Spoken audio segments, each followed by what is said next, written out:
Bismillahirrahmanirrahim. Assalamualaikum warahmatullahi wabarakatuh. Nama saya Sikol Buluk, NIM E2018-2292. Saya di sini akan menjelaskan mata kuliah ekonomi terus tentang ekonomi Islam yang diampu oleh Bapak Wadud. Yang pertama, pengertian ekonomi Islam. Pengertian ekonomi Islam sendiri itu ialah sebuah cabang ilmu yang membahas tentang dan mempelajari tentang pelaku manusia dalam memenuhi kebutuhan dan memuaskannya. Sedangkan ekonomi Islam ialah ilmu yang mempelajari perilaku manusia dalam perekonomian yang diatur dalam syariat Islam dalam memenuhi kebutuhan dan kepuasan manusia untuk mencapai falah berdasarkan prinsip-prinsip dan nilai-nilai Al-Quran. Di sini ekonomi terbagi menjadi tiga: ekonomi Islam, kapitalis, dan sosialis. Yang pertama, ekonomi Islam, yaitu bersumber dari Al-Quran, Sunnah, dan Hadis. Yang kedua, kompetisi dikontrol syariat Islam.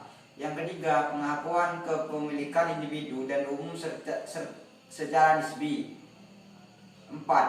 Yang keempat, kesejahteraan bersifat jasmani, rohani, dan akal. 5. Mekanisme pasar bekerja menurut maslahah. Yang kedua, ekonomi kapitalis. Yang pertama, bersumber dari pemikiran dan pengalaman manusia. Yang kedua, kompetisi usaha bebas dan melahirkan pasar monopoli. Pengakuan kepemilikan individu secara bebas. Kesejahteraan bersifat jasmani belaka. Mekanisme pasar dibiarkan berjalan sendiri. Yang ketiga, ekonomi sosialis. Di sini ekonomi sosialis ada 5 juga. Yang satu, bersumber dari pemikiran dan pengalaman manusia. Yang kedua, tidak terjadi mekanisme pasar dan tidak ada persaingan. Yang ketiga, tidak mengakui kepemilikan individu. Semua alat produksi milik umum. Yang keempat, kesejahteraan bersifat jasmani. Yang kelima, perekonomian dijalankan lewat perencanaan pusat oleh pemerintah. Sumber hukum ekonomi Islam yaitu ada 4. Yang pertama Al-Quran, yang kedua As-Sunnah, yang ketiga Ijma, yang keempat Qiyas.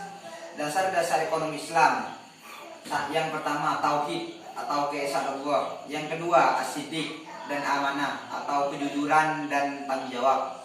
Yang ketiga, mengakui hak individu dan umum. Yang keempat, al-adalah atau keadilan. Yang kelima, at-tawazun atau keseimbangan.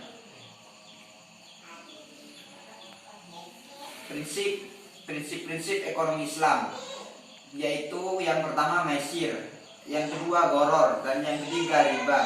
Maksud dari maisir yaitu judi atau bertaruh, di mana seorang mendapatkan suatu dengan mudah tanpa bekerja keras. Yang ketiga, goror atau ketidakjelasan, keraguan, dan tindakan yang merugikan orang lain. Yang ketiga, riba atau tambahan atau penetapan bunga dan melebihkan jumlah pinjaman saat pengembalian. Mungkin hanya itu yang dapat saya sampaikan, kurang lebihnya mohon maaf. Wassalamualaikum warahmatullahi wabarakatuh.